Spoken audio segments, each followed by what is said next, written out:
വികാരിയച്ഛൻ, നമ്മുടെ പ്രിയങ്കരനായ MP, ഈ ജില്ലയിൽ നിന്നുള്ള MLA മാർ, DCC പ്രസിഡന്റ്, പ്രമുഖരായ നേതാക്കൾ, പ്രിയപ്പെട്ടവരെ, നമുക്കറിയാം നിങ്ങൾ 51ാമത്തെ ദിവസത്തെ സമരത്തിലാണ്. ഈ സമരത്തിന് ഞങ്ങൾ എല്ലാ അഭിവാദ്യങ്ങളും അർപ്പിക്കുകയാണ്.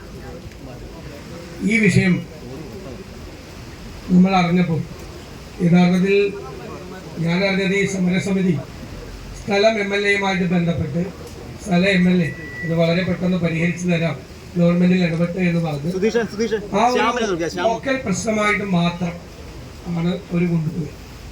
ഇതൊരു പ്രത്യേക ഘട്ടത്തിലാണ് ഇതൊരു വേറൊരു തരത്തിലേക്ക് മാറിയത്.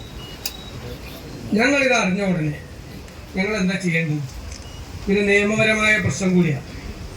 ഞങ്ങൾ ചെയ്തത് എറണാകുളത്ത് ഞാനും മാത്യു കുഴൽനാടനും ഹൈക്കോടതിയിൽ അഭിഭാഷകരായിരുന്ന ആളുകളാണ്. ഞങ്ങൾ കോടതിയിൽ പ്രാക്ടീസ് ചെയ്യുന്ന വക്കീലന്മാരാണ്. ഞങ്ങൾ പ്രമുഖരായ അഭിഭാഷകരെ കൂടി വിളിച്ചിരുന്നു. ഈ വിഷയം ഞങ്ങൾ ഗൗരവതരമായി പഠിച്ചു. എന്നിട്ട് ജില്ലാ കോൺഗ്രസ് കമ്മിറ്റി അധ്യക്ഷനും ഞങ്ങളെയും കൂടി ആലോചിച്ചു. ആദ്യം ഈ സമരം തുടങ്ങിയിട്ടില്ല നിങ്ങൾ, ഈ വിഷയത്തിന് ആദ്യമായി പിന്തുണയുമാണ് ഇവിടെ എത്തിയത് എറണാകുളം ജില്ലാ കോൺഗ്രസ് കമ്മിറ്റിയാണ്. ഞാൻ ഷിയാസിനെ പ്രത്യേകമായി അഭിനന്ദിക്കുന്നു. അന്ന് ഞങ്ങൾ എല്ലാവരും ഇവിടെ വന്നു. അന്ന് ഇതൊരു സമരത്തിലേക്ക് പോയിട്ടില്ല.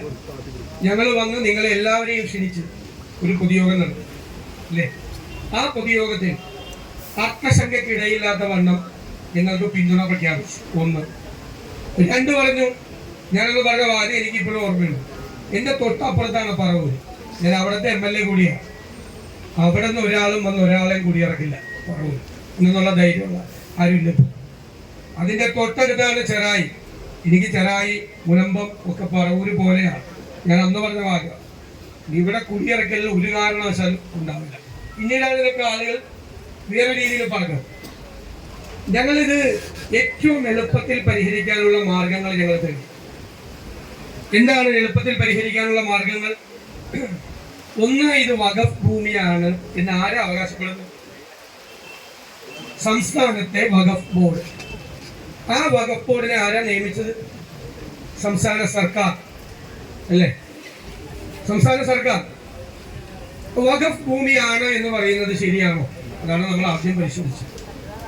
ഇതാദ്യം ഒരാൾ ഈ ഭൂമി ദാനം കൊടുത്ത സമയത്ത് ഇവിടെ ആളുകൾ താമസിക്കുന്ന പ്രശ്നങ്ങളുണ്ട്. ആളുകൾ താമസിക്കുന്ന ഭൂമി വഖഫായി ദാനം കൊടുക്കാൻ പറ്റില്ല. അത് തന്നെ അത് വഖഫല്ല. 2, അയാൾ ഈ ഫറൂഖ് കോളേജ് മാനേജ്മെന്റുമായി വെച്ച എഗ്രിമെന്റ് ധാരണയിൽ എഴുതിയിട്ടുണ്ട്, നിങ്ങൾ ഈ വിദ്യാഭ്യാസ ആവശ്യങ്ങൾക്കല്ല ഉപയോഗിച്ചതെങ്കിൽ ഈ ഭൂമി ഇയാൾക്ക് തിരിച്ചു കൊടുക്കണമെന്ന് പറഞ്ഞു. വഖഫായി പ്രഖ്യാപിക്കുന്ന ഭൂമി ഒരിക്കലും അങ്ങനെ നിബന്ധനകൾ വെക്കില്ല. നിബന്ധനകൾ വെക്കാൻ പാടില്ല. വഖഫാണെന്ന് പറഞ്ഞാൽ അത് എല്ലാ കാലത്തും വഖഫാണ്. അപ്പൊ നിബന്ധനകൾ വെച്ചിരിക്കുന്നത് കൊണ്ട് അത് വഖഫ് ബില്ലിൽ ഞങ്ങൾ പരിശോധിച്ചപ്പോൾ അത് പൂർണ്ണമായി വക്കീല് ഇരിക്കുന്നു. പെർമനന്റ് ഡെഡിക്കേഷനാണ്. അതായത് ദൈവത്തിന് സമർപ്പിക്കുന്നതാണ്. പിന്നെ കണ്ടീഷൻ ഒന്നും വയ്ക്കാൻ പറ്റില്ല. ദൈവത്തിന് കൊടുക്കുമ്പോൾ, പള്ളിയിലെ പെട്ടിയിൽ പൈസ ഇടുമ്പോൾ, അല്ലെ അമ്പലത്തിന്റെ മുമ്പിൽ പോയി പൈസ ഇടുമ്പോൾ, ഈ പൈസ ഇടുന്നത് ഞാനൊരു പ്രാർത്ഥനയോട് കൂടിയാണ്. ഇത് ശരിയാക്കി തന്നില്ലെങ്കിൽ ഞാൻ ഈ പൈസ ഇവിടെ വന്ന് തിരിച്ചെടുക്കുമെന്ന് പറയാൻ പറ്റുമോ? പറ്റുമോ? നമ്മൾ പ്രാർത്ഥിക്കുമ്പോൾ പറ്റുമോ? ഒരു വഴിപാട് നേരുന്നു അല്ലെ, അല്ലെങ്കിൽ മെഴുകുതിരി കത്തിക്കുന്നു, ഇത് നടത്തി തന്നില്ലെങ്കിൽ ഞാൻ വന്ന് ഈ മെഴുകുതിരി ഊതിക്കെടുത്തു, അല്ലെങ്കിൽ ഈ പെട്ടിന്ന് കാശെടുക്കുമെന്ന് അറിയാൻ പറ്റുമോ? അതുപോലെയാണ് വഖഫ്. വഖഫ് കൊടുത്തിട്ട് കണ്ടീഷൻ വയ്ക്കാൻ പറ്റില്ല. അപ്പൊ കണ്ടീഷൻ വച്ചെങ്കിൽ അതിന്റെ അർത്ഥം എന്താ? അത് വഖഫല്ല അല്ലേ? വഖഫല്ല. 3ാമത്തെ കാര്യം എന്ന് പറയുന്നത് ഫറൂഖ് കോളേജ് മാനേജ്മെന്റ് മേടിച്ചാണ്. അവര് സത്യവാങ്മൂലം കൊടുത്തിട്ടുണ്ട്. എന്താ? ഞങ്ങൾ ഇതിന്റെ വില ഞങ്ങൾ വാങ്ങിച്ചു 75 അല്ലേ? ഞങ്ങൾ ഇതിന്റെ വില വാങ്ങിച്ചു. അപ്പൊ ഞങ്ങളിത് വിറ്റാണ്. വില വാങ്ങിച്ചത് എങ്ങനെയാണ്? ഭൂമി താമസിക്കുന്നവരുടെ കയ്യിൽ നിന്ന് ഞങ്ങൾ പണം വാങ്ങിച്ചു. ഞങ്ങൾ അവർക്ക് ഭൂമി കൊടുത്തു. പണം വാങ്ങിച്ച് വിറ്റ ഭൂമി എങ്ങനെയാ വഖഫാവുന്നത്? ഏത് നിയമമനുസരിച്ച വഖഫാവുന്നത്? ഈ 3 കാരണങ്ങളാണ് ഞങ്ങൾ പഠിച്ചുയർത്തിക്കാട്ടിയത്. ഇത് വഖഫ് ഭൂമിയെ അല്ല. ക്രയവിക്രയം നടന്നിട്ടുണ്ട്, അങ്ങോട്ടും ഇങ്ങോട്ടും ക്രയവിക്രയങ്ങൾ നടന്നിട്ടുണ്ട് അല്ലേ? ഇത്രയും നാൾ താമസിച്ച ആളുകൾ വേറെ വിറ്റിട്ടുണ്ട്, ഒരുപാട് ഡോക്യുമെന്റുകളുണ്ട്, രജിസ്റ്റേർഡ് ഡോക്യുമെന്റ് ഉണ്ട്, ഇതൊക്കെ ഒരുപാട് ബന്ധപ്പെട്ട അനുബന്ധ കാര്യങ്ങളാണ്. അപ്പൊ വഖഫ് ഭൂമി അല്ല അല്ലേ? ആ സ്റ്റാൻഡ് ഞങ്ങൾ കൃത്യമായിട്ട് പറഞ്ഞു. ഇനി വഖഫ് ഭൂമിയാണ് എന്ന് പറഞ്ഞാൽ അത് തെളിയിച്ചാൽ എങ്ങനെയാണ് നമുക്ക് ഭൂമി കിട്ടുന്നത്? ഇതൊക്കെ എങ്ങനെ ഭൂമി കിട്ടുന്നത്? ഇപ്പൊ പള്ളിക്ക് ഈ ദേവാലയത്തിന് ഒരാൾ 1 ഏക്കർ ഭൂമി സമർപ്പിച്ചു, അത് ഈ ഇടവകയുടെ ഇതായി മാറി അല്ലേ? ആ ഭൂമി പിന്നീട് അയാളുടെ അനന്തരാവകാശികളൊന്നും തിരിച്ചു കിട്ടുമോ? എത്രയോ പള്ളികളിൽ, എത്രയോ അമ്പലങ്ങളിൽ ആളുകൾ എത്രയോ ഭൂമി കൊടുത്തിരിക്കുന്നു. ദേവസ്വം ഭൂമി ചിലർ ദാനം ചെയ്താണ് അമ്പലത്തിന്. അത് കുറെ നാൾ കഴിഞ്ഞിട്ട് അവരുടെ മക്കളോ 4 തലമുറ കഴിഞ്ഞിട്ട് വന്നിട്ട് പറയാം, ഇത് എന്റെ അപ്പാപ്പൻ കൊടുത്താണ് ഈ അമ്പലത്തിന്, അതിപ്പോ തിരിച്ചു കിട്ടുന്നു. കുറെ കിട്ടുമോ? കിട്ടില്ല. അപ്പൊ ഇത് വഖഫ് അല്ല, മനസ്സിലായിക്കൊള്ളാം. ഇത് വഖഫാണ് എന്ന് പറയുന്നതിൽ കള്ളത്തരമുണ്ട്, അത് നിങ്ങൾ മനസ്സിലായി. ഇത് ഒരിക്കലും വഖഫല്ല. അതുകൊണ്ട് തന്നെ നിങ്ങൾക്ക് ഇത് പൂർണ്ണമായി അവകാശപ്പെടും. അപ്പൊ ഞങ്ങൾ അത് സ്ഥാപിച്ചു. രണ്ടാമത് ഞങ്ങൾ ചെയ്തേണ്ട ഇവിടെ എഴുതി വെച്ചേക്കുന്നത് എനിക്ക് ഭയങ്കര സന്തോഷം, അച്ഛനെ ഞാൻ പ്രത്യേകമായിട്ട് അഭിനന്ദിക്കുക. സമുദായ സൗഹാർദ്ദം കേരളത്തിന്റെ കരുത്തും അഭിമാനവും, ഇതര സമുദായ വിദ്വേഷം നാടിന് ആപത്തും, സ്നേഹവും പരസ്പരാദരവും ഹിംസയും അല്ലേ? ജനാധിപത്യത്തിന്റെ അഹിംസയും ശക്തിയാണ്. ഇത് ഒരു മതപരമായ ഭിന്നിപ്പിനുള്ള ഒരു കാര്യമായി ആളുകൾ ഉപയോഗിക്കാൻ തുടങ്ങി. നിങ്ങളുടെ പ്രശ്നമല്ല അവർക്ക്. ഇത് 2 സമുദായങ്ങൾ തമ്മിലുള്ള തർക്കമാക്കാൻ ഉള്ള ശ്രമം നടത്തി. ഇത് ക്രൈസ്തവരും മുസ്ലിങ്ങളും തമ്മിലുള്ള വിഷയമാക്കി മാറ്റാൻ ശ്രമം നടത്തി. ഇപ്പൊ ഞങ്ങൾ എന്ത് ചെയ്യണം? ഈ എഴുതി വെച്ചേക്കുന്നത് ഞങ്ങളങ്ങ് അനുസരിച്ചു. ഞങ്ങളെല്ലാം, ഞാന് UDFന്റെ നേതാക്കൾ എല്ലാവരുമായിട്ട് ആലോചിച്ചു. മുസ്ലിം ലീഗിന്റെ സംസ്ഥാന നേതാവുണ്ട് പാണക്കാട് സാദിഖ് അലി ശിഹാബ്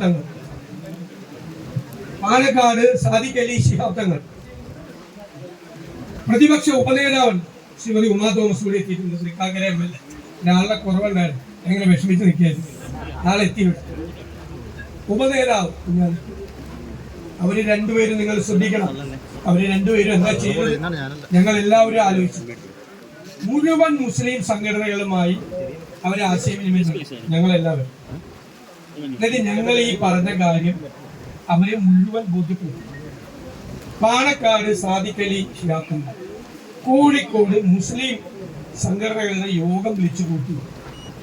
നിങ്ങളുടെ ഈ ആവശ്യത്തിന് കേരളത്തിലെ മുഴുവൻ മുസ്ലിം സംഘടനകൾ പിന്തുണ നൽകി. നിസ്സാര കാര്യമാണോ? അവർ നേരെ പറയുകയാണ്, വേറെ കുറെ മുസ്ലിം സംഘടനകൾ അതിലേക്ക് ഭ്രാന്തല്ല, തമ്മിലടിപ്പിക്കാൻ വേണ്ടി അടക്കമല്ല. അവർ പറയും ഇത് വഖഫാണ്, ഇത് വിട്ടുകൊടുക്കാൻ പറ്റില്ല, നിങ്ങൾ അവിടെ നിന്ന് കുടിയിറക്കണം. പറഞ്ഞേരെ ഞങ്ങളില്ലെങ്കിൽ അറിയില്ല. ഞങ്ങളെല്ലാവരെയും അത് പറഞ്ഞ് ബോധ്യപ്പെടുത്തി. കേരളത്തിലെ എനിക്ക് അഭിമാനം തോന്നിയ നിമിഷങ്ങളാണ്.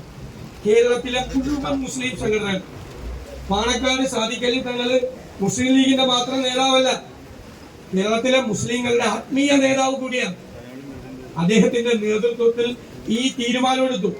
അദ്ദേഹവും PK കുഞ്ഞാലിക്കുട്ടി സാഹിബും കൂടി എറണാകുളത്തേക്ക് വന്നു. പാലക്കാട് തറവാട്ടിലേക്ക് ആളുകൾ എല്ലാവരും ചെല്ലുന്നത്. ആത്മീയ നേതാവായതു എറണാകുളത്ത് വരാപ്പുഴ രൂപതയിലെത്തി മുഴുവൻ ബിഷപ്പുമാരുമായി സംസാരിച്ച് ഇതിന് പൂർണ്ണ പിന്തുണ കൊടുത്തു. അപ്പൊ കേരളത്തിൽ ക്രൈസ്തവ സംഘടനകളും മുസ്ലിം സംഘടനകളും ഹൈന്ദവ സംഘടനകളും എല്ലാവരും ഒരുമിച്ചാണ്. ആർക്ക് വേണ്ടി? നിങ്ങൾക്ക് വേണ്ടി. ശരിയാണോ? നിങ്ങൾക്ക് വേണ്ടി ഒരുമിച്ചാണ്. കുറെ പേര് ഇതിന്റെ ഇടയിൽ ഇറങ്ങി ഇത് ഭിന്നിപ്പാണ്. അത് ഡൽഹിയിൽ വഖഫ് ബില്ല് വന്നിട്ടുണ്ട്. ഹൈബിയുടെ സംസാരിച്ചിട്ട് അത് ഇതുവരെ എടുത്തിട്ടില്ല ബില്ല്. ഹൈബിയുടെ കോലം കത്തിച്ചിരുന്നില്ല. എന്താന്ന് എനിക്ക് മനസ്സിലാവില്ല. കോലം കത്തിച്ച എന്താന്ന് വല്ല ഹോബിയാണെന്ന് അറിയത്തില്ല. പാർലമെന്റിൽ എടുത്തിട്ടില്ല. പാർലമെന്റിൽ കമ്മീഷൻ വെച്ചേക്കാണ്, ജോയിന്റ് കമ്മീഷൻ. അവർ ചർച്ച ചെയ്യുന്നതിൽ ആ വഖഫ് ബില്ലാണ് പ്രശ്നം. ഞാൻ ഈ സംശയം ഉന്നയിക്കുന്നവരോടൊരു ചോദ്യം ചെയ്യുക. ആ വഖഫ് ബില്ല് ഇപ്പോഴുള്ളതുപോലെ പാസ്സാക്കിയെന്ന് വിചാരിച്ചു. അതുകൊണ്ട് ഇവർക്ക് ഈ ഭൂമി കിട്ടുമോ? എന്റെ ചോദ്യത്തിന് മറുപടി പറയണം. ഭൂമി കിട്ടുമോ? കിട്ടില്ല. അതും ഇതുവഴി യാതൊരു ബന്ധവുമില്ല, ഒരു ബന്ധവുമില്ല. പിന്നെ വേറൊരാളെ എഴുതി കൊടുക്കാം. 95-ൽ കോൺഗ്രസ് പാർലമെന്റിൽ കൊണ്ടുവന്ന വഖഫ് നിയമമാണ് ഇതിന്റെ കുഴപ്പത്തിനെല്ലാം കാരണം. 95 കഴിഞ്ഞിട്ട് ഇപ്പൊ എത്ര വർഷമായി? 29 വർഷമായി അല്ലേ? ഈ 22-ലല്ലേ 2022-ലല്ലേ നിങ്ങൾക്ക് റവന്യൂവിൽ നിന്ന് ഇത് മേടിക്കരുതെന്ന് പറഞ്ഞ് കാര്യം മേടിക്കരുതെന്ന് പറഞ്ഞ് ചീട്ട് തന്നത്? അപ്പൊ ഈ 95-ൽ കോൺഗ്രസ് കൊണ്ടുവന്ന നിയമം 27 കൊല്ലമായിട്ട് ഒരു കുഴപ്പമുണ്ടായില്ല. 2022-ലായപ്പോഴാണ് ആ നിയമം വന്നത്. അങ്ങനെ ഒരു നിയമമുണ്ടോ? അങ്ങനെ ഒരു നിയമമുണ്ടോ? അങ്ങനെ നിയമം ഇതെന്താ സംഭവിച്ചത്? എന്താ കുഴപ്പമെന്ന് ഞാൻ പറഞ്ഞാൽ കുഴപ്പമുണ്ട്, ഒരു കുഴപ്പമില്ലായിരുന്നു. ഇത് അങ്ങനെ തന്നെ പോവുമായിരുന്നു. അപ്പോഴാണ് 2008-ൽ അന്നത്തെ അച്യുതാനന്ദൻ ഗവൺമെന്റിന്റെ കാലത്ത് ഒരു കമ്മീഷൻ വെച്ചു. അത് ഇത് മാത്രമല്ല, വേറെ കുറെ ഉണ്ട് ഭൂമി. എന്നിട്ട് അവർ എഴുതി വെച്ചു, നിസാർ കമ്മീഷൻ എഴുതി വെച്ചു. ജസ്റ്റിസാണ്, ജഡ്ജിയാണ്, ജില്ലാ ജഡ്ജിയാണ്, എഴുതി വെച്ചു. അത് കുറച്ച് റിട്ടയർ ആണ്. ഞാൻ വ്യക്തിപരമായിട്ടൊന്നും പറയുന്നില്ല, പറയാൻ വേറെ കുറച്ച് കാര്യങ്ങളുണ്ട്, പക്ഷെ ഞാൻ പറയില്ല. ജഡ്ജിയായിരുന്ന ആളാണ്. ഇത് വഖഫാണെന്ന് എഴുതി വെച്ചു. എന്നിട്ട് പറഞ്ഞു ആഴത്തിലുള്ള പഠനം നടത്തിയിട്ടുണ്ട്. ഇവിടെ ഒരു ജഡ്ജിയുടെ ജുഡീഷ്യൽ കമ്മീഷൻ വെക്കണം എന്തിനാ? ആഴത്തിൽ പഠനം നടത്തി നിയമപരമായ കാര്യങ്ങൾ തലനാരിഴകീറി പരിശോധിക്കാനാണ് കമ്മീഷൻ വെക്കുന്നത്. ഈ കമ്മീഷൻ എഴുതി വെച്ചേക്കുക ആഴത്തിൽ പഠിച്ചിട്ടില്ല. ആഴത്തിൽ പഠിക്കാതെ ഇത് വഖഫാണ്. 2010-ൽ അച്യുതാനന്ദൻ ഗവൺമെന്റിന്റെ ക്യാബിനറ്റിൽ ഇത് തീരുമാനം. ഇത് ഈ കമ്മീഷൻ ശുപാർശകൾ സ്വീകരിച്ചു. പിന്നീട് 2011 തൊട്ട് 2016 വരെ UDF ഗവൺമെന്റാണ്. അപ്പൊ സാധത്തൊരു വാചകം പറഞ്ഞു, വില കൊടുത്ത് മേടിച്ച ഭൂമിയാണ് നിങ്ങൾ, അത് വഖഫാണെന്ന് പറയുന്നത് അനിസ്ലാമികം. ഇസ്ലാമിനെ യോജിച്ചതല്ല, ഇസ്ലാമിന് വിരുദ്ധമാണ് അല്ലേ? അതാണ് അന്നെടുത്ത തീരുമാനം 2016 വരെ. അതിനായിട്ട് 18-19 വീണ്ടും കുഴപ്പം തുടങ്ങി. കുറെ പേര് കൊണ്ടുപോയി കേസ് കൊടുക്കാൻ തുടങ്ങി.